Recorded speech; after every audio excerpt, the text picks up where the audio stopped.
Hi, this is your free lesson for myfreeactingclass.com for Monday, May the 30th. My name is Michael Bean. I am a professional film and TV acting teacher. I've been teaching for almost 20 years. I started with kids and teens. I still run a kids film and TV acting school in Vancouver, BC. And now mostly I teach adults, and I also teach these. And my intention is for them to be as widely applicable as possible because I really care about getting good information out there in an accessible way. And this is my best shot at doing that. So if you were like, wait, what is this free acting class thing? I've just found this on YouTube. Tell me more. You could very easily go to myfreeactingclass.com and that would give you more information. And then, in fact, if you scroll down a little bit, you would say, hey, look, there's an email where you can send us your self-tapes. There's the link to the video archive. Scroll down a little bit further. You can even find some information about me. We've got a couple of great downloads on here as well. There's the Confidence on Camera Handbook. There's a little bit of information that's specific to Vancouver in there, but most of this is sort of generally relatable. It's like, here's the way the film industry works, kind of top level. And then there's the story questions PDF, which we are going to look at today for the class. So if you're like, oh man, that seemed like such a great tool, where do I find that? I'm so glad you asked. It's right here on myfreeactingclass.com. If you click here to go to the video archive, boom, here's a bunch of our guests from the last couple of years. And if you were like, wait, none of the brand new lessons are on here, well, I'm so glad you asked. Right up here at the top, you go to the YouTube channel, and this is where all of the newest lessons are. It's even searchable. So if you were like, wait, what about something we talked about last time was type. So if I want to know more about type, skill or type, self-tape review, what's shooting in BC, why branding matters, et cetera, et cetera, et cetera. So, and a couple of casting directors, all sorts of different things. So easy to find more of us if you like what we're doing. Today, we are going to talk about something that came up in the last lesson, and I just want to find a way to make this as clear as possible. So, one of the things that I love as a teacher is taking questions from this group and going away and trying to articulate them in a way that I think is going to be, that everybody's going to be able to appreciate and understand. So if you have questions while I'm going, to throw them in the chat window, that helps me. And if you don't have a chance to join the lessons, then feel free to email me your questions. Also helps me because there's so many different things that I could talk about that even though I've been doing this lesson pretty much every week for most of the last 2 years and change, I still have not covered everything because so much of it is, of course, deeply contextual. It's not just here's how to act, boom, A, B, C, D, E, now you're an actor. You've got to practice, you've got to find your own lens into it. And it's going to be a little bit different for each scene and for each person and for each feeling, et cetera, et cetera. So let's take a look at the handout that I made for this week. This went out to folks who are on the mailing list. If you're like, wait, what mailing list? Well, if you go to myfreeactingclass.com, you should get a little pop-up that says, join the community, join that mailing list, and I will send out links to recent videos. I'll send out links to upcoming classes, and I will also send out any resources or articles that I write specifically for you all. And this is it. So casting decisions. And this is something I've talked about in class over and over again, but I wanted to really break it down and think about it. So the red circle, the red dot, this is the part that you have some influence over. Now I want you to notice that most of this circle, big circle, right? Most of it is utterly, completely outside of your control. Now, this is why when actors really get attached to casting decisions, if in one way or another, that they can, I think, burn themselves out. Right, that anytime you begin to take personally something that truly is outside of your control and deeply impersonal, then this is puts you in the position where you're just rolling the dice. You're taking your chances and putting your own sense of self-worth and your own happiness on the line for something that you don't have influence over. Probably not where you want to put your life energy. Just throwing that out there for everyone. So the part that you have influence over, your skill, does your audition tell the story, feel like you, seem easy, confident, natural, effortless, right? This is something that I've talked about in lessons quite a lot. And each one of these we can sort of break down in more detail. You can go into the lesson about type and skill from last week, or the 5 keys to kick-ass self-tapes, which are right there in the YouTube channel. There's some other things that you have influence over. Style, how good a fit are you for the style of the show being cast? You can adjust your performance for that. You can adjust your wardrobe for that. Some of that is outside of what you can do. Some of the style, they're going to be like, we want lots of redheads. Some of the style is going to be like, we want folks who just look more rugged. And you're like, well, I can maybe pick out my cheekbones a little bit, but stubble or not stubble, right? Back when I was sort of shaving and not packing the amount of beard that I've got now, but for me that might be like, oh, I'm going to trim or not trim. If you are the kind of, if wearing makeup is sort of in your practice, then and how to do that without it looking like you are sort of aggressively wearing makeup on camera. So I certainly wouldn't advise for folks who are not familiar with that to like experiment for their professional auditions, but definitely you could experiment in practice. There are things you can do to like adjust the way you occur on camera one way or the other, to fit the style or not. Type, how does the way you look and sound on camera fit with the story being told, existing film and TV stereotypes and conventions, and with the personal preferences of the decision makers. Now, especially this, one of the reasons most of this type circle is outside of your influence is because you have no control over the personal preferences of the decision makers, and no word of a lie, the bigger the show, the more money is involved, the more producers are going to be involved. Remember, the producer is the decision maker. Right? Producer decides who gets cast because they're in charge of the money. Sometimes 11 different producers need to decide on the main cast. And each one of those folks is going to have an opinion about like, this person, I don't know, I just don't like them. And like they remind you, you remind them of an uncle or a cousin or a nephew or somebody who bothers them, and poof, you're off the list. Like you have very little control there. The relationship. Do casting directors and other decision makers expect bookable work from you?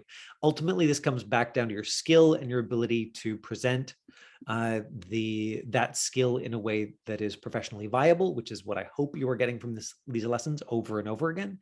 We're going to do some self-tape review to talk about how to do a professionally viable self-tape, but bookable work. Some of the ways that you are building that relationship with casting directors is, are you getting callbacks for roles? If you get a callback for a role, remember that is a huge bump to the relationship with the casting director, with that's a bump to your relationship with your talent agent. It's even a bump to the relationship with the producers potentially. We're like, oh, this person is a viable option. We could hire this person for this job. So that's one really significant way to track whether or not you're building those relationships. Another way is, are the same casting directors calling you in for auditions? And I've said this before and I'll say it again. Every time they say yes to an actor, they are saying no to at least 4 more, right? So in Vancouver, where I'm just in more regular contact with the casting directors, they will see 100 tapes, but they will get 600 or 800 submissions, right? So that means, that somewhere between 4 and 7 people, they have 4 to 7 options they're saying no to for every person they're saying yes to. So that means that a casting director never is going to give you a pity audition. They're never going to be like, that actor, just like they look kind of sad. We'll just give them a pity audition, but we're not going to even watch it because, if they say yes to seeing your work, it's because they think something about you might be bookable for the part, and they've said no to a whole bunch of people who look like you already. So if the same casting director is calling you back in for auditions, you're doing something right. Even if you are not being pinned, even if you're not getting callbacks, because they just don't have any incentive to waste their time or to sort of take pity on you. Everybody in that industry is in an industry. The casting directors are trying to find actors who are doing viable work and make money. Duke asked the question, are casting directors ever just filling their quota with you? Now please correct me if I'm wrong, but I think what you're saying is like, do they already sort of have their top three and then they're just trying to get 7 more? Yes, of course, sometimes the casting director might have their top three, but because producers ultimately decide on the callbacks and decide who gets cast, the best situation for casting director is that they've got their 10, they've got 10 viable options and the producers choose from those. Duke clarified, are they just filling a quota for tax incentives? It is possible, and I think that that the producers, are running a casting session just to show the authorities that they have run a casting session. So that does sometimes happen. Does the casting director know that? Probably not. Is there a chance for the actor to book that role, even if the producer's like, you know what, we've already got our person, from LA lined up? Yes, there's still a chance. There's a smaller chance, but there is still a chance for that one. And the cast, I don't think the casting director is ever completely wasting their time on those auditions. And I don't think you as an actor are ever completely wasting your time on those auditions. I definitely know actors who are my peers, right? Like one of my peers was asked to read for the lead in How to Get Away with Murder, which I think ultimately went to Viola Davis, who then won like tons of awards for it. And it was this massive lawyer monologue. And I remember talking to her when she was prepping the audition. She's like, I know that they're not going to cast somebody from Vancouver for this. And so she was sort of adjusting the amount of prep work, that she did for that based on that assumption. But for anybody who is right, so my friend is already working at that level. Like my friend is already working as a lead. The getting another audition for a lead was not a big deal for her. So for her, making that assessment is just about managing life energy. She's like, okay, you know what? I'm going to put more energy into this one that I feel I've got a better shot at, than into this one. But if you are not yet at that level and you get the chance to audition for a lead, oh my God, throw yourself fully and completely into it. Because even if the chances of you booking it are very, very small, guess what? That means a casting director is going to watch you do lead work. And if they see that the work you do is bookable, is viable, is alive and interesting, does that increase your chances of being called in for more significant roles? Absolutely, in my opinion. Right. So not only is that excellent practice for you, but that is you building the relationship, which remember is one of the only things that you can actually invest in, is the relationship with the casting director. Do they expect bookable work from you? Whether or not you are booked, do they expect to see bookable work? Because if they do, then they're going to call you in more. And for those of you who are in the Vancouver market, there are just fewer casting directors here, right? There are 8 or 9 offices that handle all film and TV in Vancouver. So it's not unrealistic that if they see bookable work from you over and over again, that they're going to fairly quickly be like, oh, I know who that person is, and I recognize their picture every time it pops up, that little thumbnail on the submissions, right? They're scrolling through those 800 and they're like, oh yeah, Duke.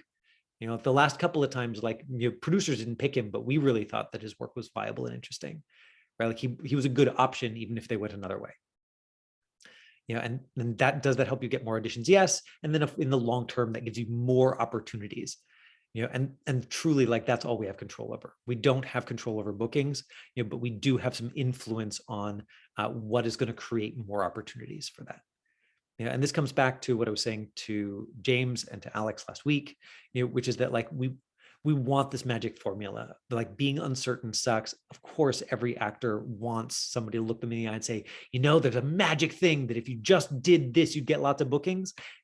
And I just don't think that exists. I think the like desire for it is absolutely human and natural, but acting is complex. And so personal to the project, so personal to the producer. So let's review some of the things that are outside of your control in terms of booking. And this is not an exhaustive list. I deliberately made this the whole circle much, much larger than I could fit on this page, because because my assumption is there are lots of things that go into casting that I, as a non-producer, somebody who has not done that for work, am unaware of. But the ones that I am aware of are huge. Finances. What's the budget of the production? Are they hiring mostly locals, or do they have the budget to hire their favorite actors from LA or London or NYC or whatever? Is it a union production or a non-union production?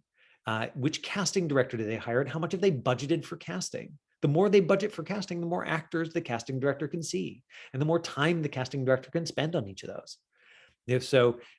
If it's a rush or the budget's super tight, then the casting director might have to just see the 15 people, who they know and are super familiar with for this part. That's rare these days, even for fairly small roles on TV shows. Casting directors are seeing 100 tapes. Now, are they watching every tape all the way to the end? Depending on who you talk to, I think some of them would really like you to believe that they are. I don't actually think that's happening in all cases, but I'm willing to be wrong about that. I do think that the beginning of a tape is still very, very important. Existing casting, have they cast somebody who looks like you? Do you need to match or contrast another character, right? So Riley, if you're being cast, does the dad or the mom who you're being cast with look enough like you that it makes sense to people visually? Because they could be like, wow, Riley's the best fit for this part, but the mom is the like wildly different looking. She's like super angular and 6 feet tall and has like white blonde hair, and looking at these two people next to each other, it's like like realistically, could they be related? Sure, but visually on camera, does that work? Not so much. That's one of the reasons that height is often something that people are asked for in a slate, because it truly is relevant. If are you going to be taller or shorter, than the lead who you are there on camera with? And that's something that is more important to some folks than others, but is relevant.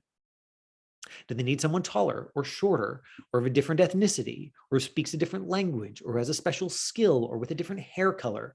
And especially the female-bodied folks, actresses who I know are like, I can change, like I can dye my hair, especially for a part this size. But are they going to do that? No. They're if they've got enough options, they're just going to be like, what? We want to hire somebody who we can like see it. Boom, they're already blonde. And especially with North American film and TV casting, I think you're going to see that a lot. That if they've already cast somebody who looks like Christina, then they're going to be like, oh man, like her tape is great, but we can't cast her as the best friend of somebody who already looks like her, or people are actually going to get confused. Like her scene is only 37 seconds long. It's not like people have a long time to be like, wait, what? She's got a twin now? Like, what's even happening here? Doesn't matter how we dress them different. And is that in your control? Can you anticipate it in some way, or like game the system to like, no, you just can't. So like my hope is that you take away from this, not just my feeling that a lot of casting decisions are out of your control, but something like genuine information about how much of those casting decisions is out of your control. And I don't want you to be discouraged. If anything, I want you to like stay focused on the thing you can have some influence over, because having some control over your life feels good as a human and is more likely to keep you in the game. All you can do is put a whole bunch of energy into trying to get more opportunities. And yes, like, does that mean that as a professional actor, you're still kind of a professional gambler? Yes. And can you gamble and lose over and over and over and over again for years? Yes. Like, that's just the reality of the business. And somebody who has gambled and won over and over again, those are the folks who are most likely to look you in the eyes and say, oh, there's a system. I just figured it out. And if you just do this, that will work. And maybe they truly did find something that absolutely works, and is viable for them specifically. But I just have not seen any version of that that works with all people in all markets, in all situations, etc. So you're just going to have to do some trial and error for yourself here. And so taking it back to skill, we're going to review a couple of tapes from Alex today. And then I'm going to, but before I do that, any questions about this casting process piece that you either want to throw into the chat window or unmute yourself and throw out right now before I move on to reviewing self-tapes and talking about that. How would you develop a relationship with a casting director? Let's, I'm gonna go back to this because I spent some time thinking about that this week. It's, do they expect bookable work from you? Do you or your reps have a personal connection with them, right? So the personal connection piece, that one, is out of your hands. An extremely tiny fraction of people are going to have a personal relationship with a casting director, and it's usually going to be utterly unrelated to acting, like they happen to be in the hallway next to you, or it's going to be that they book you as a lead, and then because you're a lead, you end up sitting in on casting sessions for the supporting, and they get to know you as a person, and like they build that relationship with you by actually getting to know you because they book you over and over and over again. Those things you don't have influence over. Does that make sense? The thing you do have influence over is, do they expect bookable work from you? Yeah, and remember that every time a casting director puts out like, I've got this small character in this TV show, what they are actually pulling up then, is a page with 50 like thumbnail sized photos. Boom, boom, boom, boom, boom, boom, boom, boom, boom, boom, boom, boom, boom, boom, boom.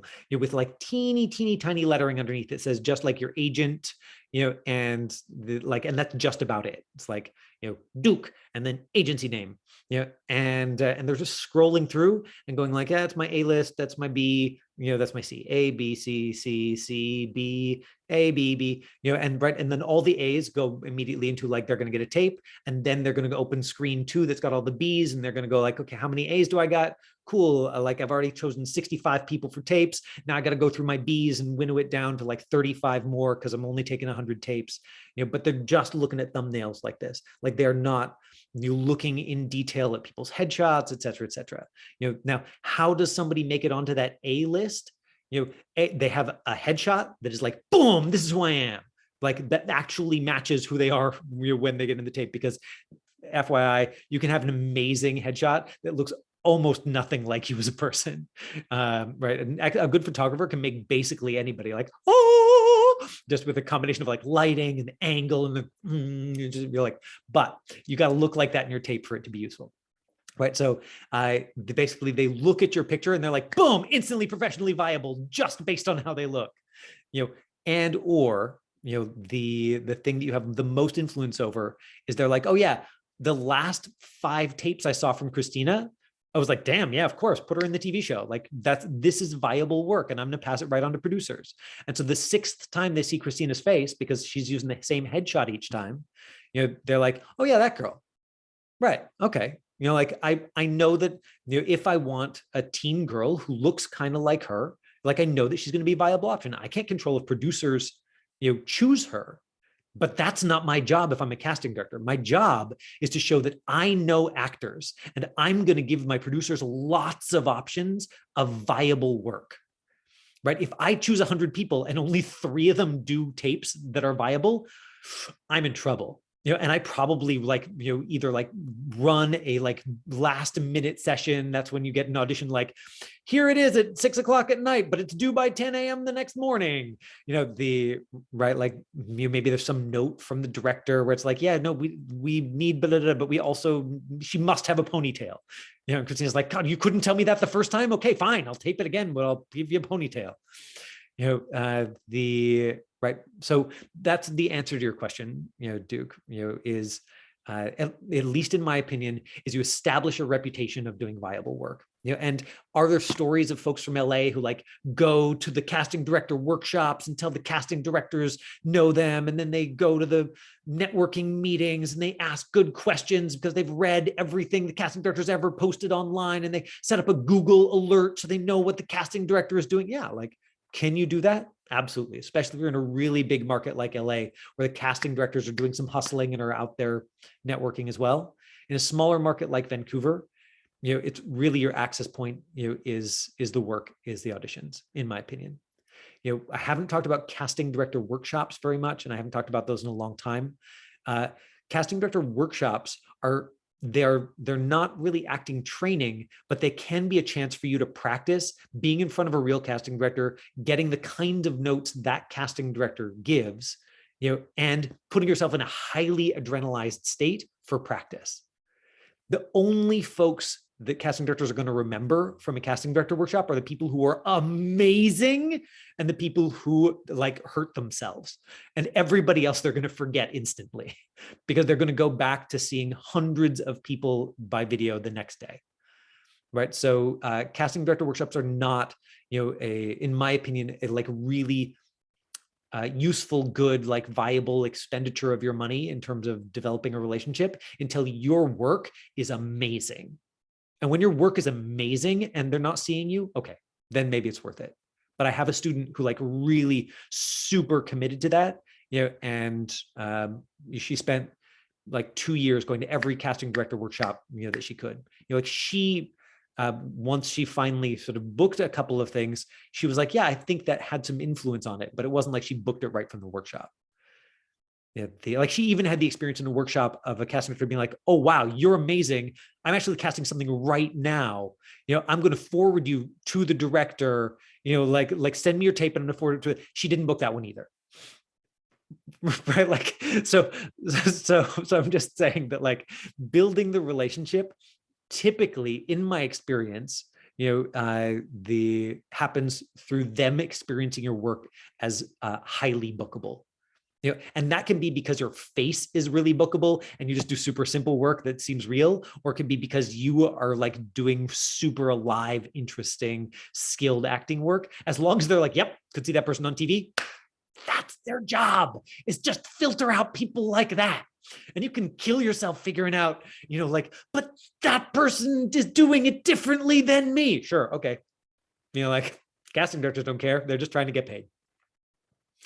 As long as your work seems real to the people watching, then you have made yourself viable. Now, is that enough to feed your soul as an artist long term? God, I don't think so. I'm not suggesting that like you coast on your looks. No, never suggest that. That's why I keep saying to Alex, like, oh, is this one where you're like trying to do work that is this is you and this is how you can be booked right now, or is this you like doing something that's artistically interesting that's going to help you grow? So we're going to review a couple of Alex's tapes that we just glimpsed last time, and I will show you. Now, before I get into that, I want to quickly review these story questions just because I'm going to reference these. These are the ones that I went in detail on the 5 steps to kick-ass self-tapes. We've got story, all the details of that, style, relationships, which is your strong feelings or opinions about people. We're going to get into that one particularly in the scenes. Changes, how it changes in the story, sometimes called beats, or the arc of the scene is changed from beginning to end, etc. So, and then want, often called objective. What do your character most want, and what are you trying to get the other person to do so you get it? All right. So, story, style, relationship, changes, want, and remember that tool is on the website right now. And in fact, probably I should put up the like casting decisions PDF on the website as well after showing it off here, because otherwise I'm going to get emails like, that was really cool, but like the print is like that tiny on YouTube and I can't see anything. So I'll try and remember to put that up there in the next couple of days. So let's take a look at Alex's tape. And before we do that, just a like very quick review. This is the frame, what the camera sees. The frame I'm in right now is a medium close-up because you're seeing the top of my head down just above my armpits. My eye line, the line between my eyes and what I'm looking at, is right to camera because I'm looking at you. I'm talking to you, except when I'm looking at the screen and pretending to be talking to you because I'm actually checking my notes. But my eye line is generally directly at camera. For film and TV audition, unless you are auditioning for like an announcer, or unless you're slating where you're looking right into the eyes of the people and saying, hi, this is my name. And most of the time your eyeline should be very close to camera, but not directly at the camera. You're always filming, if you're filming with a phone, you're always filming horizontal and not vertical. And you don't leave a whole bunch of space over your head because we don't need that. We want to see your eyeballs. We want to see you. Lighting is, I've talked so much about it that I'm not going to like bore you all with it again, but like you looking super alive and engaging and interesting has everything to do with your lighting. Let me see how bad I can make my lighting. No, okay. I have to.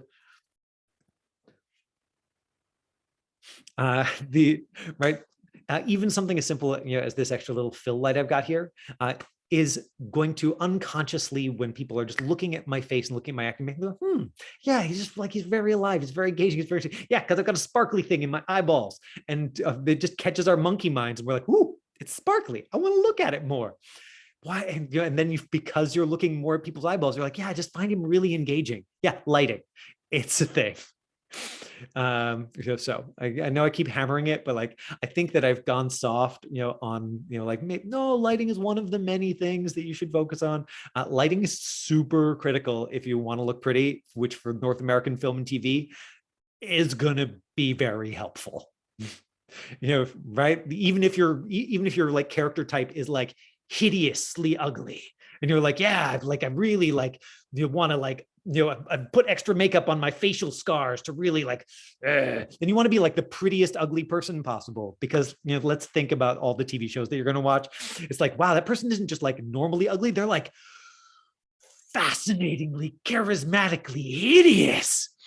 And one of the ways, you know, that you can leverage what you look like for film and TV that I haven't talked about in a while is be the most something, right? And probably the single most competitive type that you want, that basically you want to avoid, is to be the most beautiful.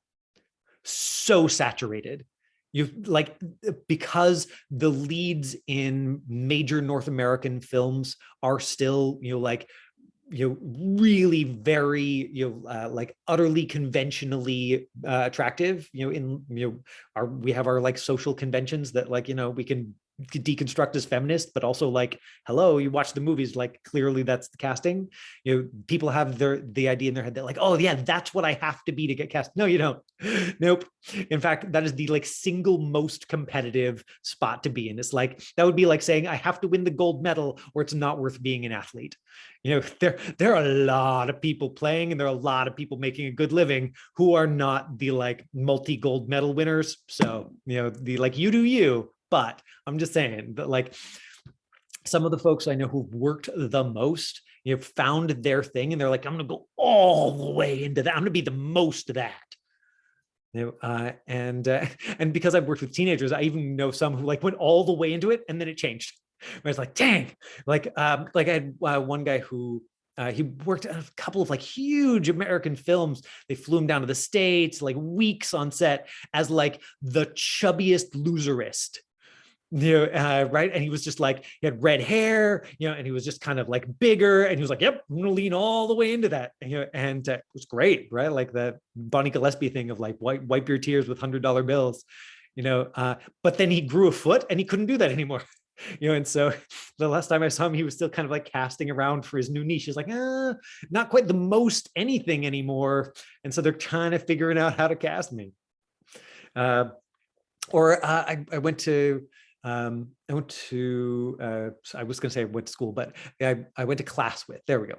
I went to class with a woman who she was the woman who like took her shirt off, you know, and then was stabbed by the killer.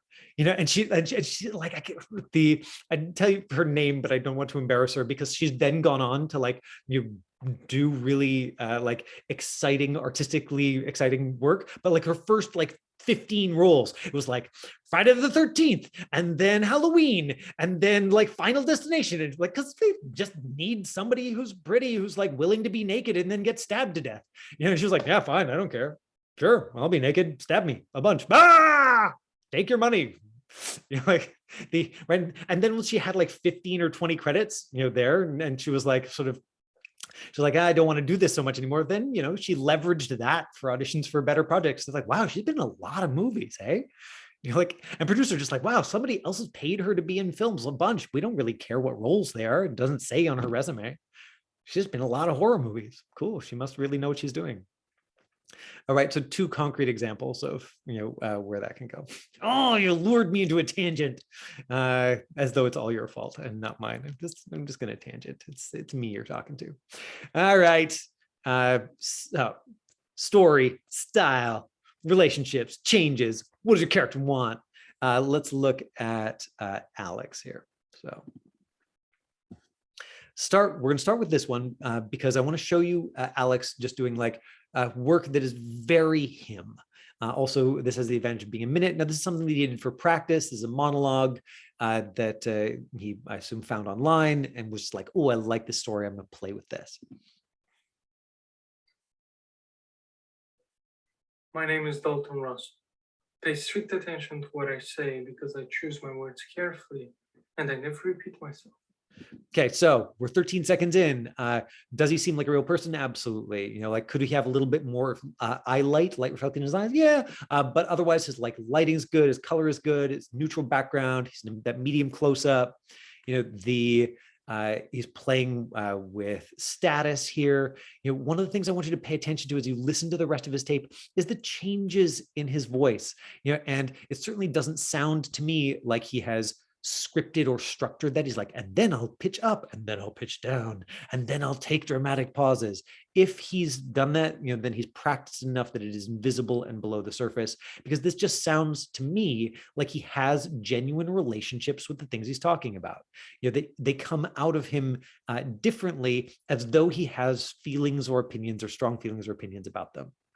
Now, his character is supposed to be a criminal mastermind. I would say that the ease of this, his like, yeah, you know, I'm just delivering this and I'm not crumbing down your throat with it, comes across as somebody who's got lots of status, right? The person who's right up here typically has less status. I've told you my name, that's the who. The where could most readily be described as a prison cell, but there's a vast difference between being stuck in a tiny cell and being in prison. Right, he's got an opinion about prison, he's got an opinion about the humor. He's enjoying himself. Recently, I plan and set in motion events to execute the perfect bank robbery. That's also the when.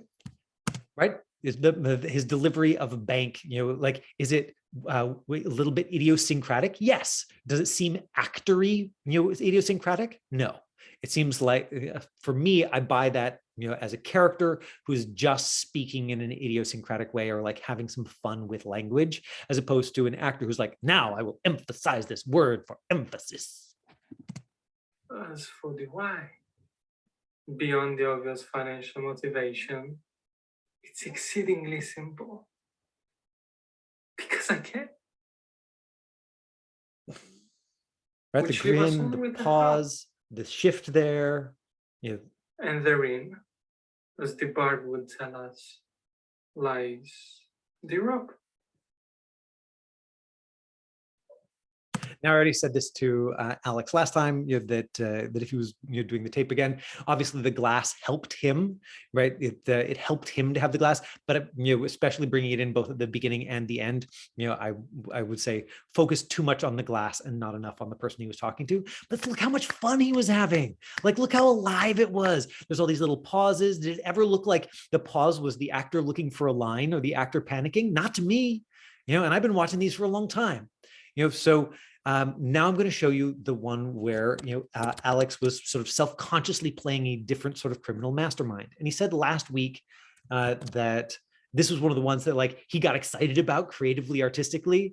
And I was like, was this one the like more of a stretch? He's like, yeah, it was.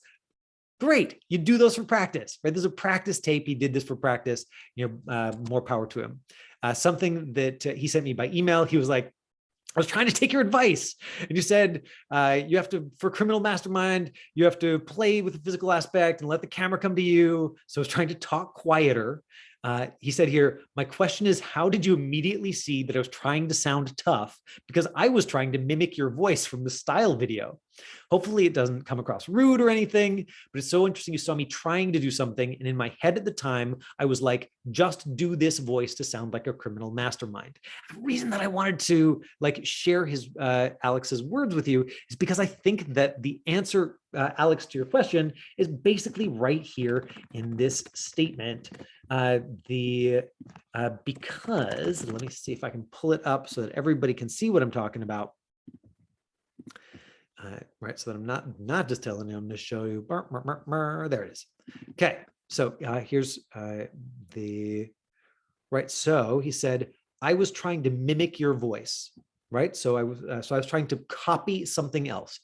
Okay, so there he's trying to do something of somebody else's and not something of his own, you know. And then I was like, just do this voice to sound like a criminal mastermind, which to me sounds a lot like an externality. Sounds a lot like, here's the result that I want. And my focus wasn't on the person I was talking to or my relationship or the story that I'm in. My focus is on myself. My focus is just do this voice to sound like a criminal mastermind. The least interesting thing is to watch somebody whose focus is on themselves. So that's my answer there, to you, is that like you were trying something and it was new for you. If you wanted that result, and we can play with it a little bit today, first I'm going to show them the tape, and then we're going to workshop it and just see if we can get a couple of lines where we look at Alex and we're like, okay, I see now like the criminal. I still think that the wife beater, while really fun, is just not you, right? Like you're like, if you were bonier or musclier, either way, the wife beater would work for you. But like, because you're just kind of in between, and I mean, I fall into that category too. I've tried the wife beater thing and I've looked at those headshots and I was like, oh yeah, I'm just not the most anything in this, like it doesn't work for me, so that's my opinion. Feel free to disagree. Hope you get booked a whole bunch wearing the wife beater, but that's just my opinion. Let's watch the tape so that you all can see what I'm talking about. Right. So right from the first moment, to me, this looks like somebody trying to do something, right? Because he's sort of doing the crazy eyes on purpose, and then if you watch the tape, you'll see that it all stays almost identical, right? So remember the last tape, his voice was all over and he would take these pauses, and there were these shifts in the emotional tone that didn't seem, pre-planned. He's here and he's amused by something and he's got a different opinion about the next thing. And all of this very similar in emotional tone. So interesting to know that what was going on in his head was just do this voice so I sound like a criminal mastermind. My name is Dalton Russell. Pay strict attention to what I say because I choose my words carefully and I never repeat myself. I've told you my name, that's the who. The where could most readily be described as a prison cell, but there's a vast difference between being stuck in a tiny cell and being in prison. The what is easy.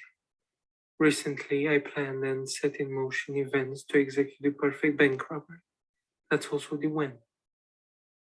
As for the why, beyond the obvious financial motivation, right? So see, it's exceedingly simple. Almost like melodic. It's so monotone, right? Like there's a little bit of like he's playing with that a little bit. Even the like the self-conscious breathiness and therein reads to me like somebody who's trying to be menacing, as opposed to somebody who has a reason, to drop their voice here while talking to people. And I didn't feel that in watching the first tape at all. So, let's include Alex, and just see if we can do a little bit of coaching here. So there we go. That's Alex. So Alex, unmute yourself. Hi. Thank you so much for being brave and like sharing your tapes and being willing to workshop with us. I think it's useful for everybody. And so the result you want is criminal mastermind. And you want to play with this, like make the audience lean in and find you. Who are you talking to? I don't think you had a sense of that, when you were, did this tape last time, or even if you did, well, let's see if we can work towards that result, but get a world for you to live in that might come across as that result. We don't know if it's going to work. We're just going to try different things. So who are you talking to? I would say a police officer. You're talking to a police officer, great. And what is your strong feeling or opinion about that police officer? We want you to come across as a criminal mastermind. And so with that in mind, what is your strong feeling or opinion about the police officer? I would say you can't stop me. You can, okay. So and what is your strong feeling or opinion of that person who can't stop you? They're right. They're attractive. They're an idiot. They're they're an infant. They're annoying. They're right. Like pick right now. You don't have a strong feeling or opinion, and so that's what I'm asking you to add here. I would say, yeah, they're annoying. They're annoying. Okay, and that might not be powerful enough but we can, but let's try annoying. Okay. So have you ever, do you have like younger nephews or nieces, or like, okay. So you just want to pick something where you're like, oh, that's as annoying as it possibly gets, right? Like if I say the word contempt, do you know what the word contempt means? No, I don't. Okay, contempt, is like it's in the anger family, but it involves thinking you're better than somebody else. Right? Oh, I see. Okay. It's not just being annoyed at somebody, but it's being annoyed at somebody who is less than you, in a way that is like actively demeaning to them. So it would be ideal here, and the example that I sometimes use with folks who need to play with contempt, is like basically, if you ever babysat somebody who was misbehaving, right? So like, so even if you love this kid most of the time, you're like, if you kick me in the shins one more time, like, oh my God, kid, like right now, I hate your guts and I am so much better than you. So, right. And so that's, I think the flavor of this that might be worth playing with here. So it's not just annoying, but it's annoying in a way, that includes your superiority. Okay. And you might have to be creative about like finding that for real. Okay. Okay, so if can you think of an example? And the details are none of my business, but if you want to share the details, then it helps you get into it. Can you think of an example of that? Yeah. My cousin actually. Perfect. All right, like love him most of the time, but like sometimes, ooh, great. And so you're talking to your cousin, and your cousin is like trying to run this interview. Your cousin is like, Alex, I'm in charge. And I get to ask you questions. Exactly. So that's where it comes from. Where you're like, no, you really don't. Does it make sense? Yeah. Right. And so just give me the first couple of lines from that place. Not trying to be a criminal mastermind, but just looking at your cousin who's just like kicked you again or broken the rule that he wasn't supposed to break again, and he's acting like he's in charge, and you got to set him straight. Just give me the first couple of lines. Should I place him like somewhere else, or should I look at the? Just beside the camera is great.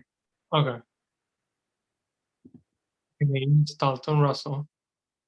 Pay strict attention to what I say because I choose my words carefully. Great. Get good. Now drop the volume by more than half.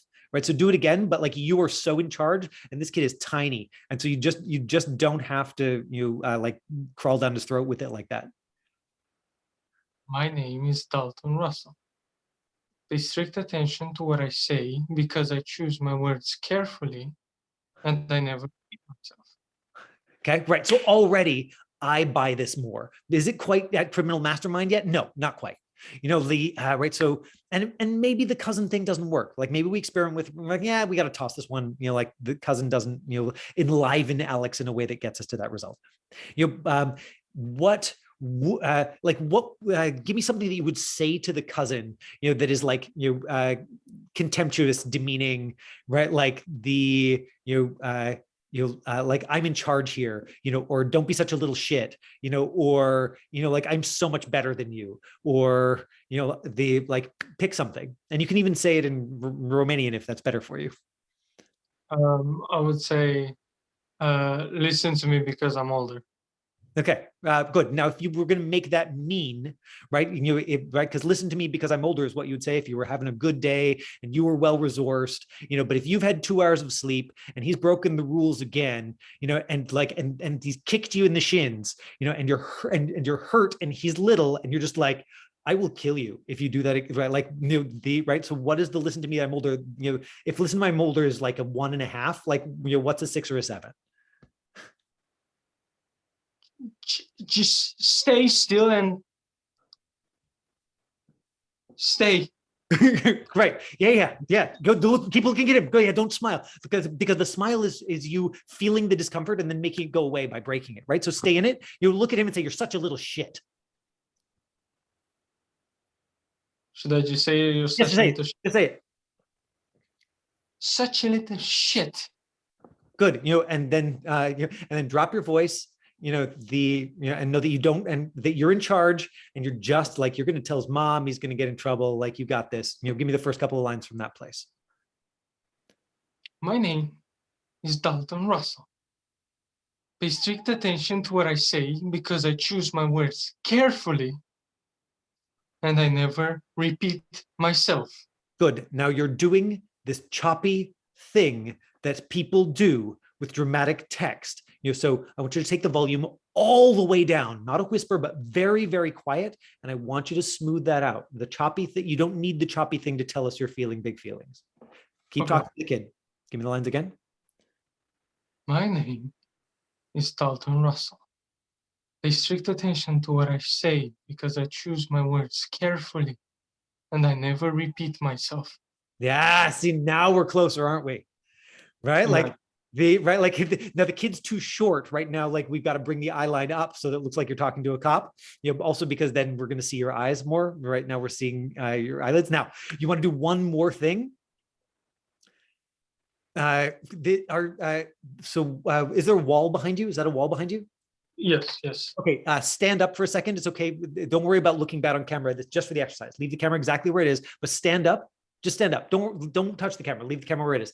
Stand up and put your arms on the wall. Put your hands flat on the wall. Like turn around. Sorry. Turn around and press your hands on the wall. Okay, and lean into the wall and just yell. Just go and push as hard as you can on the wall, like you're trying to push through the wall. Push. Yeah, more. Hate the wall. Push the wall. Push. And then sit down into the chair. And remember that you're in charge. You're not going to kill the kid. You're just keeping that feeling in your body, but you're going to keep your voice under control because you're going to show him that you're better than him. You're not going to lose your temper and hit him. You're just talking from that place. And give me the first couple of lines there. My name is Dalton Russell. Pay strict attention to what I say because I choose my words carefully and I never repeat myself. I've told you my name, that's the who. Yeah, right. And so then as we go into it from there, right? So now we're getting him into it, and playing with different ways. So first, I did a psychological, piece of the exercise, like, okay, going to find both like the strong feeling or opinion and the want, and then in order to, from there, we'd need to like go through the monologue and find the changes in it piece by piece. In order to bring that kind of back to life. Ooh, there we go. Alex, thank you so much for playing. Any questions? Any thoughts that you want to throw out there? Before we move on to the next thing. One question is, see, you realize that I was like chopping the lines. How can I make myself? How can I stop myself from doing this? Because I didn't realize. For me, that was.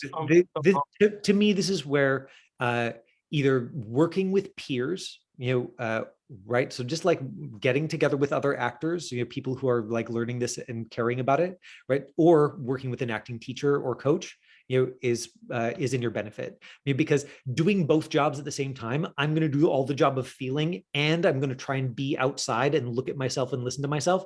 I can't do that. Like I can only do one job well at a time. Does that make sense? Right. So when I'm working with a coach, I need to say, hey, I'm a teacher, but I need you to be ruthless with me, because later I'm going to watch this tape and I'm going to see all the things, but right now I can't see them, and I'm going to need you to help point them out for me. So if you've basically sort of, if you have the resources for it, then, getting a coach, getting, a teacher, getting somebody who's like experienced to look at your tape and make adjustments, and if you don't, then just allocating more time and having a friend who's sort of at the same level, right? Like you would often get the same value you'd get from a coach if you spread it out between like 4 or 5 friends. Right? Because then you can ask all 4 of them, and like maybe one guy's going to be like, I know the right answer, but right, like if your friend's helping you for free, you just sort of take that with a grain of salt, and then hopefully the patterns that emerge, you're like, oh, if 3 people to say the same thing, then either that first person is, like having a little too much influence, or, the thing that's showing up is a real thing. Right. The thing I would just qualify there is just make sure that if you're doing that, you're inviting that feedback from actors, because they're the ones who are going, to be learning like you are here, and maybe have more of a chance of noticing those things. Yep. Okay. Great adjustment. And thanks for doing the demo, man. I am trying to get better, at not packing like everything in. So I have multiple more other self-tapes. I have like Alex's self-tape for his first like big audition, where we get to like hear him talking in Romanian and details totally different character. I have a couple of Natalia self-tapes, but I'm gonna save them for next time, because otherwise we're gonna go over our hour. Any final questions for me from anybody here before we move on? Okay, well, thanks for making the time to come live and in person, because it really helps me to be looking at somebody's eyeballs. I mean, theoretically, I could record this with just my blue backdrop and like a point to look at, but it's like, oh my gosh, that's really not fun. When I've tried it before, I just get like hideously self-conscious, and then I want to go back and like edit everything. Whereas if I'm talking to a real person, I'm like, oh yeah, it's a real conversation, so it doesn't have to be perfect. And then I can just like trick myself into putting that out in the world. Because I'm still human. I don't want to, I would much rather be perfect in the things that I put out in the world. But now that I put several hundred videos of me being imperfect out in the world, each one feels a little bit easier, because I'm like, well, this isn't nearly as embarrassing as that one I did last summer. So if you are getting value from the work that we are doing in class, you can join us every Monday from 5 to 6 p.m. Pacific time, Pacific Daylight Time, UTC -7 is where we're at right now. You can also find us on line at myfreeactingclass.com. And if you're like, hey, this Michael Bean guy, he seems to know what he's doing, and I wonder if he's available to give me advice on my auditions, or if I could go sit in on his acting class and see if that's a good fit for me. Well, you could go right down here, myfreeactingclass.com, scroll down to who this is for, and click on this link, would take you directly to my website. And then you could find that information for yourself. So thanks for joining us. Hope to see you next Monday. We got 4 more weeks, I think, before our summer break. So soak it up while you can, because then we're going to take July and August off and come back in September. Thanks, everybody. Bye.